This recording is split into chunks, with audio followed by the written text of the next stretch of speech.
Gustavo Alegret. Comienza Club de Prensa con Gustavo Alegret. Son las 10:31 de la mañana en Washington, cuando la presidenta de la Cámara de Representantes, en esta jornada en la que se tiene que votar la resolución que abre formalmente, que define cómo se va a producir, cómo se va a desarrollar el conocido como juicio político, o en inglés impeachment, al presidente Donald Trump. Nancy Pelosi tiene ahora la palabra en una comparecencia frente a los medios de comunicación en el Congreso. La escuchamos. Y es muy importante para nuestro país respetar a todos nuestros colegas por el trabajo que han hecho aquí. Ellos han tomado decisiones difíciles y yo respeto eso. Yo también sé por mí misma que, es decir, los niños de cara al futuro también va a afectar estas decisiones. Por eso que simplemente no...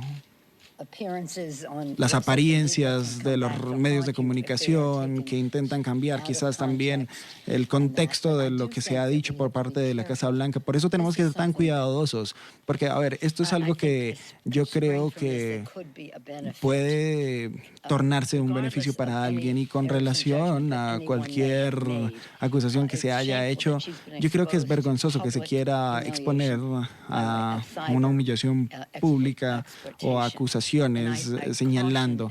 Yo soy consciente de todo esto y soy consciente también de todo lo que puede ser, así que necesitamos ser cuidadosos. No podemos ser subjetivos respecto al abuso de poder, porque es una violación y yo creo que todos lo sabemos. Así que esto es algo importante que nosotros tenemos que asumir, y yo le agradezco a usted por su pregunta, porque esto es más grande que una persona. Esto es acerca de cómo una persona se ha presentado a sí misma una y otra vez y simplemente a costa de otros. Tenemos información, como usted y yo ya lo he mencionado, y es lo que estamos llevando a cabo. Así que eso es, y de esto se trata. Disculpe. Pregunta fuera del micrófono. No, yo creo que no se trata de eso, sino que con relación obviamente a...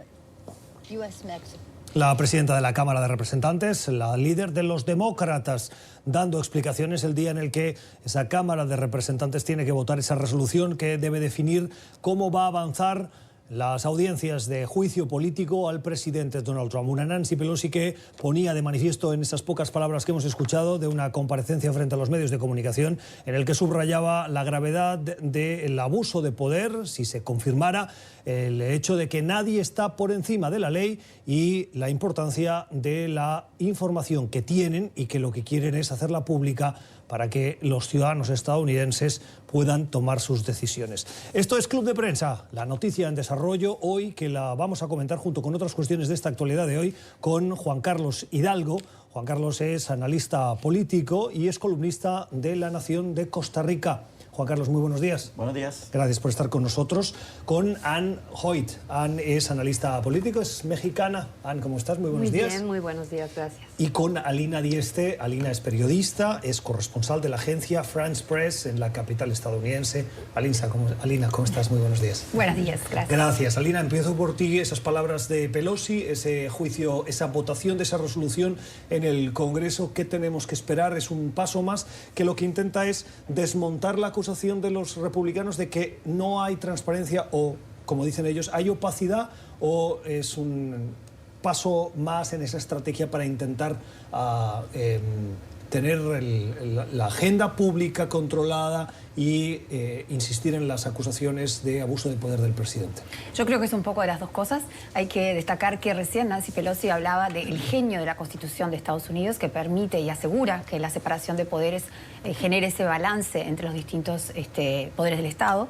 Y me parece que lo que está en juego hoy es, bueno, es un paso formal. Lo que van a votar es una resolución para darle un poco estructura a esas audiencias. Hasta ahora ha habido una investigación abierta el 24 de septiembre, lo que va a marcar esta resolución. La diferencia será que las audiencias que hasta ahora han sido a puertas cerradas van a ser públicas, supuestamente, y es algo que, por ejemplo, el propio presidente ha cuestionado. Se ha dicho que esto no le permite capacidad de defenderse. Creo que hay un poco de las dos cosas, decía, porque este es un proceso que para los demócratas, aunque puede ser muy costoso en su propia decisión de quién va a ser el candidato en las próximas elecciones, les ha quitado tiempo y los ha mantenido muy ocupados, demasiado ocupados en todo esto del juicio político, pero también es la oportunidad que tienen de que todas esas acusaciones que cada vez, según lo que se ha filtrado y lo que hemos sabido de los testimonios presentados a puertas cerradas, parecería que se abren ventanas nuevas y lo que antes podría ser, ¿no?, según los republicanos, apenas algo, ¿no?, mentira y falsedades, terminan estando sustentados por los propios testigos. Bueno, yo creo que no se va a decir nada que no se sepa ya en este juicio. O sea, los hechos son que efectivamente Donald Trump utilizó la ayuda militar o como una amenaza o como una moneda de cambio para obtener información de Ucrania acerca de Joe Biden. O sea, yo creo que el juicio en sí no va a traer nuevos elementos, que sobre todo la gente que está a favor de Donald Trump y que piensa que todo esto no es más que una cortina de humo, no se los van a enseñar. Pero lo que es interesante, escuchaba yo las audiencias hoy en la mañana, cómo abrieron las audiencias. Lo que ellos quisieron hacer, específicamente McGovern, es decir... ¿Quién es McGovern? Para que todos sepan. Sí, McGovern es el congresista de Massachusetts, que es quien realmente puso en la mesa o puso la propuesta, digamos, que él es quien ha movido esta propuesta para que se haga un acto oficial el juicio político, digamos, ¿no? Entonces él muy hábilmente dijo, esto no se trata acerca de una persona, no se trata de Donald Trump, se trata de nuestra Constitución y se trata de que nosotros protejamos la República como se creó, en el sentido de que nadie puede estar más allá de la ley y que si se pasan ciertos límites, tenemos que reaccionar como república, ¿no? Sí, como menciona aquí, la cuestión, ya las cartas están echadas en cuanto a la opinión pública. Difícilmente haya alguien que se mueva. La gente que está en contra de Trump está en contra de Trump. La gente que está a favor de Trump está a favor de Trump. ¿No está en el grupo de los independientes, que pueden ser clave en estados bisagra? Yo creo que eso cada vez es más pequeño, ¿verdad?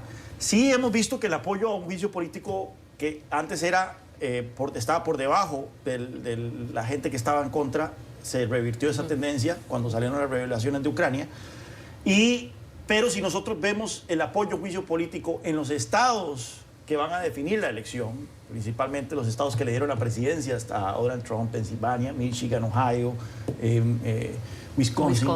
Está en contra la gente de este juicio político. Así que es una jugada riesgosa para los demócratas, pero nuevamente yo creo que esto no es una cuestión de política, a pesar de que se llama juicio político, no se puede negar que hay un factor político, pero aquí también es una cuestión de defensa de la Constitución, defensa de las instituciones.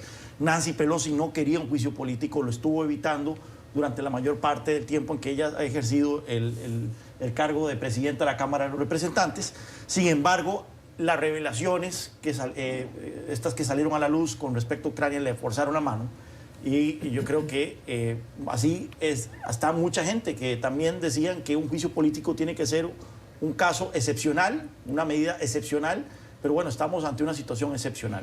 Y sobre todo que responde a las críticas que estaba haciendo especialmente el presidente Trump, de que no se estaba haciendo justo con él, que el proceso no era nítido, que no se le estaba dando la oportunidad de defenderse de los testigos. Entonces yo creo que esto es una manera también de decir, bueno, este va a ser el procedimiento y se va a aplicar todas las defensas, todas las oportunidades que la ley le da al presidente para que pueda él hacer su caso también. Yo creo que hay que tener en cuenta dos cosas que son muy interesantes. Una es que seguramente lleguemos a un juicio político, quiere decir que esta investigación termine en artículos de juicio político, que se voten, se aprueben, los demócratas controlan la Cámara de Representantes, pero a la hora de que el presidente sea enjuiciado ante el Senado, seguramente no termina siendo destituido. Entonces Claro. podría, porque obviamente los republicanos controlan el Senado. Sin embargo, lo que se exponga a lo largo de todo este juicio va a ser, sería interesante ver cómo reacciona el público estadounidense, la ciudadanía, ante lo que evidentemente, por lo menos desembosadamente, es una situación de abuso de poder, o por lo menos de presión de parte del presidente a una nación extranjera en medio de elecciones, o por lo menos frente a las elecciones, ¿no? Sí, aunque yo creo que ya los hechos están claros. O sea, yo creo que ya sabemos lo que pasó. No se requiere mayor deliberación para entender que Donald ¿Pero no Trump... creéis que puede salir algo de este Pues juicio? ya sabemos, o sea, Donald Trump estuvo chantajeando al presidente de Ucrania, utilizando recursos federales, ayuda militar, y entre otras, parece no solo ayuda militar, para que el presidente de Ucrania investigara a un rival político de él y interfiriera básicamente en la elección de Estados Unidos. Una cosa era que Donald Trump coludiera con los rusos siendo candidato, pero él siendo un ciudadano privado, y otra ya es ejercer este chantaje, accionar ya siendo presidente. Así que yo no creo que vaya a salir nada de aquí a que se haga la votación final en el Senado sobre si se remueve a Donald Trump o no, que ya no sabemos. Sin embargo, yo creo que es importante ver si esas pruebas, o sea, una cosa es que lo hayamos sabido a través de testimonios, insisto, puertas cerradas, audiencias públicas, televisadas seguramente, que van a tener a la gente opinando sobre los entresijos de todo esto. ¿A ti te parece que no puede ser más impactante de lo que ha sido hasta ahora? O sea, que no va a desencadenar nada. No, yo no creo. Lo que sí me interesa es el tema de los tiempos.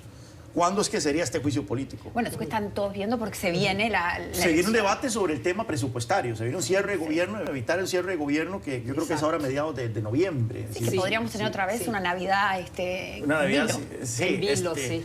Y bueno, y nuevamente, el juicio político la última vez con Clinton duró todo un mes. Y en este mes se supone que los senadores tienen que estar ahí presentes en todo momento durante estas sesiones, lo que significa que 2 senadores, por lo menos de los que están encabezando las intenciones de voto, Warren y Sanders, tendrían que suspender sus campañas por un mes, lo cual también tiene implicaciones políticas porque ya estamos hablando entonces de un año de primarias, ya no estamos hablando de que faltan 3 meses, estamos hablando de que los primeros votos van a ser el 1 de febrero, el 3 de febrero creo que es. Sí. Pues yo lo que creo es, vamos a ver qué es lo que trasciende a los medios de lo que se diga, porque no creo que nadie esté pendiente de la televisión, especialmente los seguidores de Trump, no creo que estén prendidos a la televisión. No, o están al radio, prendidos a escuchen. Fox. Bueno, sí, exactamente. Oye, pero ahora que hago este comentario, es muy interesante estos días ver cómo hay medios de comunicación, particularmente medios digitales, que a la misma hora en prime time hacen fotografías, misma hora, mismo minuto, y cómo MSNBC y Fox están hablando del mismo tema con titulares radicalmente opuestos que te hacen una interpretación de la realidad que parece distinta. Y en cambio es el mismo hecho leído en función de la línea editorial, si podemos decirlo así, de cada medio. Es increíble. Eso yo creo que no lo tenemos en nuestros países. O sea, que la gente comparte, ¿cuál es la palabra? Compartimenta. Comparte eso.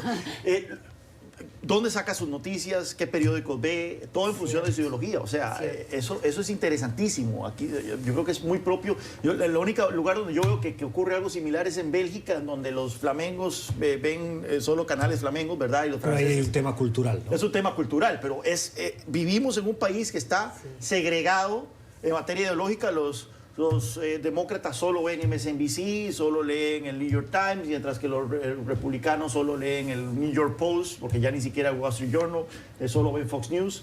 Y por supuesto que las redes sociales, para peores, los algoritmos, que eso es algo que ha querido cambiar un poco, le dan noticias que nada más confirman tus sesgos. Y eso está contribuyendo de una manera importante a esta polarización que está viendo el país, al punto que incluso hay un libro que salió hace unos años, no me acuerdo cómo se llama, pero que tiene que ver cómo incluso la gente ya está seleccionando los barrios donde vive, de acuerdo, y las escuelas donde manda a sus hijos de acuerdo a la afiliación política de sus vecinos. Sí, esa es una noticia que es reciente. 10:46 de la mañana en Washington. La Casa Blanca acaba de hacer público un comunicado a través de su portavoz de prensa, en el que revela que el presidente Trump llamó en la tarde de ayer a Sebastián Piñera, el presidente de Chile, para expresarle el apoyo a la decisión de cancelar la reunión de la APEC y la Cumbre Mundial del Clima, COP25, y expresa el apoyo de Estados Unidos a Chile con el objetivo de reencauzar pacíficamente esas protestas que se están produciendo y denunciar, textualmente dice, la injerencia o los esfuerzos de agentes exteriores o agentes externos para minar las instituciones y la democracia chilena y su sociedad. No sé si queréis hacer algún comentario al respecto de este apoyo. Sí, yo estaba escuchando que se sospecha, digo, esto igual vamos a volver a lo mismo de Fox o depende de dónde estés escuchando tus noticias, pero bueno, en un medio estaban diciendo que hay una injerencia definitiva de la Embajada de Venezuela y de Cuba en el origen de estas protestas, que ellos son los que están detrás, la izquierda radical que están tratando de de tener nuevos ejes de apoyo en Latinoamérica para su propuesta bolivariana. Sí. La Tercera de Chile sacó una nota. La Tercera de Chile es un medio de comunicación, uno de los más importantes. Uno de los más importantes y respetados, sacó una nota en donde decía que fuentes de la inteligencia chilena dicen que han participado venezolanos y cubanos. Sin embargo, al día siguiente sacaron una aclaración diciendo que no hay nada oficial, que es un rumor que circula, pero que no hay nada oficial y que ellos no debieron de haber reproducido eso, principalmente porque hay mucha sensibilidad, ¿verdad? Hay 1 millón de venezolanos en Chile y uno no quiere que esto contribuya a incitar algún tipo de sentimiento xenófobo hacia los venezolanos en sí. Pero yo creo que es importante determinar si eso es cierto.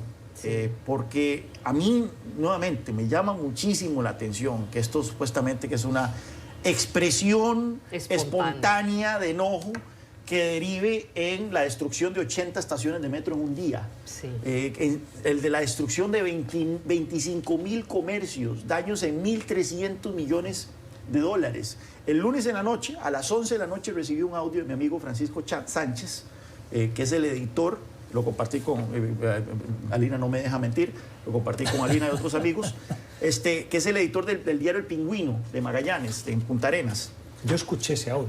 Bueno, yo te lo enseñé también, donde está una turba, está atacando el periódico. Se oyen las ventanas quebrarse, se oyen, dice que había cócteles Molotov y todo, y luego efectivamente salió la noticia de que el periódico... ¿Cómo se explica que una gente, que un pueblo que supuestamente está molesto por la desigualdad y por un sistema económico excluyente ataque periódicos? Es que eso no tiene sentido, ¿verdad? Entonces yo creo que es importantísimo de que lleguemos al fondo de este asunto y saldemos esa duda de si aquí ha habido injerencia coordinada por parte de elementos extranjeros. A este respecto, déjame decir que en Ecuador está previsto que se reúnan los ministros de seguridad del continente. Unos ministros de seguridad que, como decía ayer un analista aquí en NTN24, cuando se produjeron los altercados en Ecuador graves, que parece que fueron como el arranque de lo que luego ha venido en el resto de países, decían y se preguntaban si el objetivo era contrarrestar las medidas económicas aprobadas por el gobierno de Lenín Moreno, ¿por qué no esos grupos violentos se dirigieron al Palacio de Carondelet, que es la sede de gobierno, y en cambio sí asaltaron la Contraloría, que es como es la Fiscalía en Ecuador, que tiene una serie de pruebas de corrupción, entre las cuales estaba, importante destacarlo, las de los expedientes que afectan a Rafael Correa, el expresidente. Entonces, nunca fue Carondelet el objetivo, y en cambio sí se acabó quemando parte del edificio de la Contraloría. Yo creo que está bueno recordar que esto es algo que la oposición venezolana, encabezada estos días por Julio Borges aquí en Estados Unidos, que estuvo de visita reuniéndose con autoridades, con senadores y con representantes en el Congreso, habló claramente de este tema como, no como una novedad, sino afirmándolo. Y señaló que el último reunión del Foro de San Pablo, que fue en Caracas en julio, lanzó un poco la estrategia, según lo que él afirmaba y lo que piensan los seguidores de el líder opositor Guaidó en Venezuela, Venezuela. Y es una tesis que ha recogido el propio secretario general de la OEA. Él ha sacado comunicados a la Secretaría General de la OEA en este sentido. Primero, un comunicado en el cual decía que la desestabilización que había vivido Colombia, con la presencia de guerrilleros en la frontera y demás, se sumaba a todas esas protestas en Ecuador por el aumento del combustible. Y luego sacó un comunicado sumando a todo eso lo que estaba pasando en Chile. O sea que no es algo que, insisto, debería, si ahora Estados Unidos, que también Pompeo salió diciendo, hablando de este tema, si hay tantas señales en este sentido, deberían dar evidencia. Necesitamos pruebas. Necesitamos pruebas, porque es muy difícil y creo que tampoco es bueno que sigamos difundiendo algo como un rumor. Creo que la tercera hizo muy bien en retractarse, pero fue un gran error desde el punto de vista informativo salir a sumarse a algo que puede también ser una contracampaña de desestabilización. O sea, ellos están diciendo que esta es una nueva estrategia del Foro de Sao Paulo que está incitando a sus seguidores en Latinoamérica.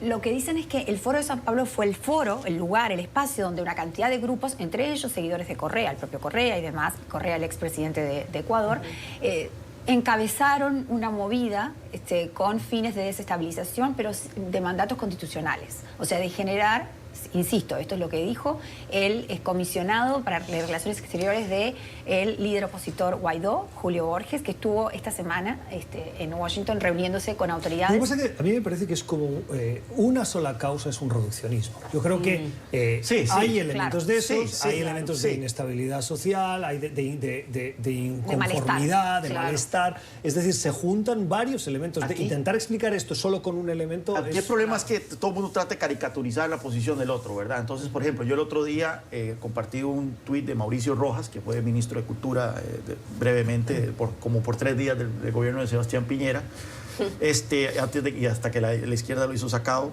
Pero... Bueno, sacó Piñera, ¿no? Bueno, él renunció. Bueno. Él renunció. Pero Mauricio Rojas se preguntaba, ¿verdad? ¿Cómo se explica que 80 estaciones de metro sean vandalizadas en cuestión de 24 horas por un simple descontento popular? No tiene sentido. Yo compartí ese tuit y hice la pregunta, ¿verdad? Esto es algo que merece dilucidarse, ¿verdad? Yo no me creo esto de que la gente simplemente decidió emprenderla contra estaciones de metro, que por cierto, yo veía las imágenes de esos trenes en llamas y yo desearía tener ese tipo de transporte público en Costa Rica, ¿verdad?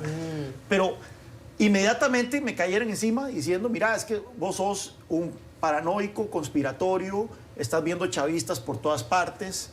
O sea, nuevamente, tratando de caricaturizar simplemente lo que yo digo. Aquí no estoy diciendo que estas protestas, 1 millón de gente, mentira que la Embajada de Venezuela está detrás de convocar 1 millón de gente a las calles de Santiago. Pero sí merece ser investigado esas expresiones de violencia coordinadas que se dieron en las primeras horas y los primeros días de cuando estallaron esta crisis. En la reunión de Ecuador. Ok, pero solo que en la reunión de Ecuador que mencionabas antes, ministro de Seguridad, este tema salió en la apertura. Almagro lo mencionó y lo mencionó Lenín Moreno, que fue uno de los primeros en acusar abiertamente a Correa, al expresidente Correa, su ex aliado, ¿no? Del cual era parte de su gobierno, en este intento de desestabilización de la política ecuatoriana. Esto es Club de Prensa, las opiniones hoy de nuestros analistas. Vamos a la primera pausa y regresamos. 11 de la mañana en La Paz, en Bolivia, donde tienen que acudir en los próximos días entre 20 y 30 miembros o analistas, observadores, coordinados por la Organización de Estados Americanos con el objetivo de llevar a cabo una auditoría de los resultados y del proceso electoral de la primera vuelta de las elecciones, que, según datos oficiales del gobierno de Evo Morales, le dieron la victoria en primera vuelta al mandatario y, por lo tanto, si nada cambiara hasta la fecha de hoy, no enfrentaría una segunda vuelta y afrontaría un cuarto mandato. Dice el opositor Carlos Mesa que en los términos actuales esa auditoría él no la va a aceptar, lo cual deja en una situación un tanto delicada, Alina, a el secretario general Luis Almagro, quien aceptó el reto de la auditoría con apoyo de la comunidad internacional, pero pidió que fuera vinculante. Evo Morales dijo, de acuerdo, va a ser vinculante, y ahora Carlos Mesa se desmarca. También es cierto que a él no le involucraron en esas conversaciones. ¿Quién tiene razón? Bueno, él cuestiona que nunca lo llamaron a negociar los términos de ese acuerdo. Hay que recordar que ese acuerdo, esa auditoría la pidió el propio gobierno de Evo Morales ante las protestas y los reclamos que desató el conteo de la elección del 20 de octubre. Y creo que, bueno, estamos otra vez, la OEA tiene ahora el desafío, los observadores, la misión electoral terminó, pero van los técnicos electorales a evaluar, a recontar todos esos votos. Hubo en medio de esos desmanes quema de registros electorales, o sea que quizás hay que verificar nuevamente, va a ser un trabajo engorroso. Y hay algo que me parece interesante. Pari, el canciller boliviano, estuvo aquí ante la OEA explicando, ante el Consejo Permanente de la OEA, lo que iban a hacer. En ese momento no se habían resuelto los términos de la auditoría, entonces no dijo que iba a ser vinculante, si iba a ser vinculante o no, pero él insistió con algo que volvió a insistir al leer el comunicado ayer en rueda de prensa, el comunicado en el cual señalaba, detallaba el acuerdo, y era que no se iba a menoscabar la soberanía del Tribunal Superior Electoral, que es el Tribunal Supremo Electoral, que es el que tiene que, por la Constitución boliviana, el encargado de determinar el resultado de las elecciones. Así que está con Evo, además. Y que, bueno, en realidad creo que si ahora el opositor, Pari ayer se congratuló de que el opositor estuviera, que se hubiera atendido su reclamo de que fuera de carácter vinculante. Sin embargo, el opositor salió luego a decir que fue el que salió en segundo lugar y que podría ir a una segunda vuelta con Evo Morales. Es que la situación no es fácil. No es fácil. Si no se aceptan los resultados de la primera vuelta, la ley obligaría al gobierno o al partido de Evo Morales a no poder volver a presentarse a las elecciones, porque se habría demostrado, porque no serían válidos esos resultados, que hubo fraude y por lo tanto por ley quedan excluidos, lo cual no sería aceptable para la mitad de la población. Y si se aceptan esos resultados, pero se va a una segunda vuelta, Carlos Mesa enfrenta un futuro muy incierto, porque en la primera vuelta hubo elecciones para las cámaras, y las cámaras quedaron en una mayoría de 2-3, de 2 tercios, en control del partido de Evo Morales. Por lo tanto, el presidente, si ganase Mesa, sería prisionero del Poder Legislativo. Exacto. Lo cual, Juan Carlos, le deja un escenario bien complicado. No me debo que lo tumben. O sea, esa es la tradición que ha habido en Bolivia siempre. Más bien, este periodo de Evo Morales ha sido la excepción, pero la larga historia que ha habido en Bolivia de que los presidentes caen por protestas en La Paz. Yo creo que está la salida más viable, el hecho de que haya una auditoría vinculante, pero me pregunto qué pasa en esos casos, cuando la auditoría determine que ha habido destrucción de actas. ¿Sí? Yo creo que lo que pasa con Mesa también es que él ha dicho que de entrada ni siquiera tuvo que haberse presentado Evo Morales porque según el referendo, él no podría haberse reelecto. Claro, o sea, pero esto es como lamentarse cuando has volcado tu balde de agua. Sí. Que es lo mismo O sea, que se decía en Honduras, que Juan Orlando Hernández no se debía haber presentado, que la elección desde un principio ya era fraudulenta, puesto que se había cambiado la Constitución de manera fraudulenta. Pero, bueno, mira, nuevamente, viendo el caso de Honduras. En Honduras hubo un análisis de la computación y presentación de los resultados electorales que hizo un profesor aquí de Georgetown University.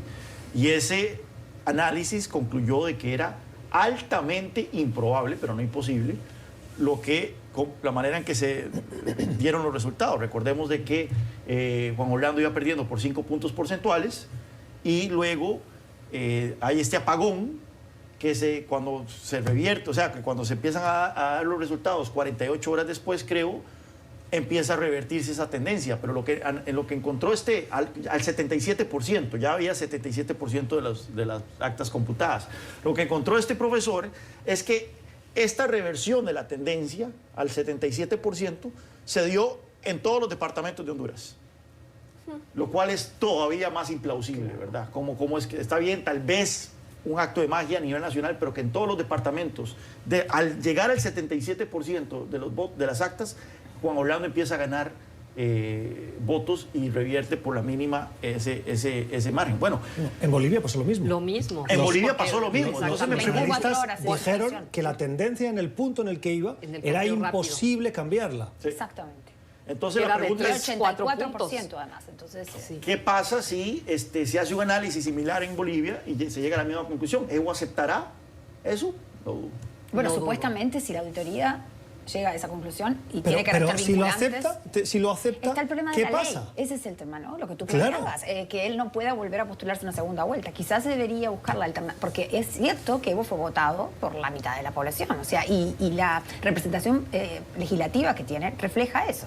Entonces, podría haber, que ya hay protestas muy graves, ha habido muertos incluso en Bolivia, protestas sociales, la gente sale a la calle a protestar por todo esto, y también ha habido quemas y también ha habido destrucción. Eso se puede agravar si no permiten a Hay Evo una competir. campaña ahora de desprestigio o de intento de desprestigio del secretario general Luis Almagro. Me han llegado diversas imágenes que la oposición está utilizando para mostrar, por ejemplo, una fotografía que me llegaba ayer en la que se ve a Almagro con Diego Pari, el actual canciller, que fue el embajador de Bolivia en la OEA.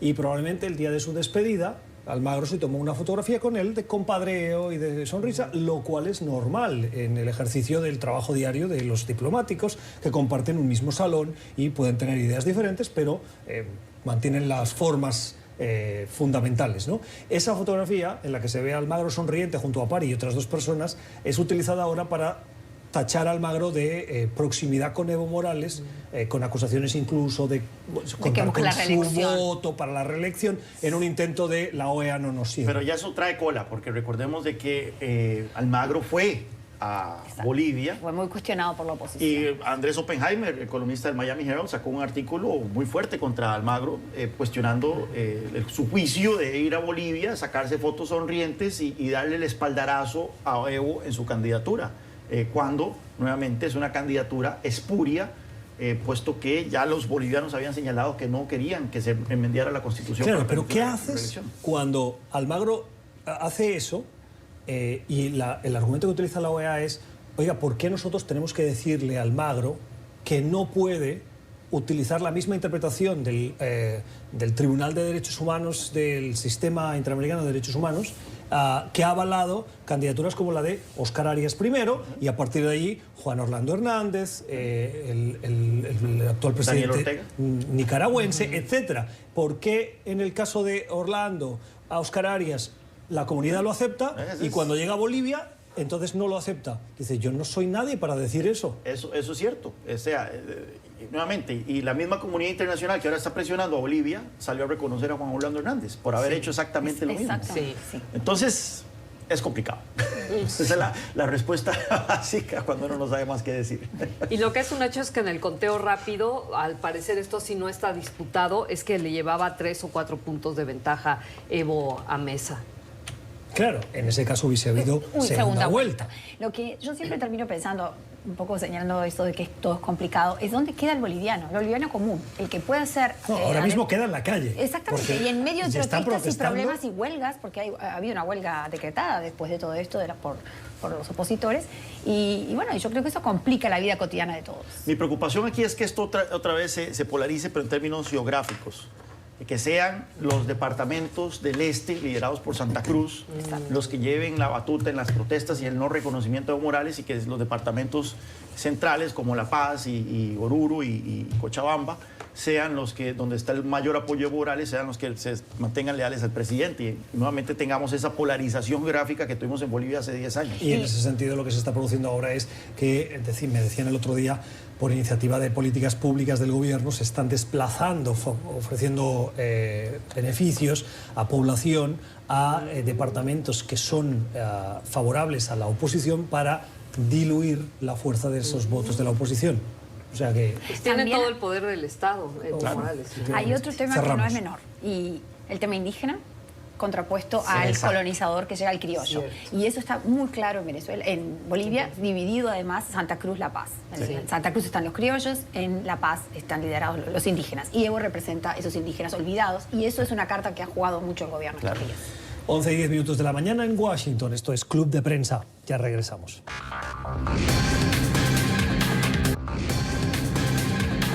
Seguimos en Club de Prensa, espacio de análisis en el que ahora nos fijamos en una nueva polémica que afecta al gobierno de Jair Bolsonaro y particularmente al presidente Bolsonaro. Según la cadena de televisión Globo, que ha sido amenazada por el presidente Bolsonaro de que le pueden quitar la licencia por publicar esta información. Una información que lo vincularía al asesinato. ¿Se acuerdan de aquella concejal de Río de Janeiro, Marielle Franco, que fue asesinada a tiros por 2 expolicías presuntamente por haber cobrado $50.000? Bueno, pues la historia que publica O Globo dice que el presunto asesino entró en la zona de condominiums donde residía entonces Bolsonaro y cuando llegó a la portería dijo que iba a reunirse con Bolsonaro o con alguien en la residencia de Bolsonaro. El señor Jair Bolsonaro.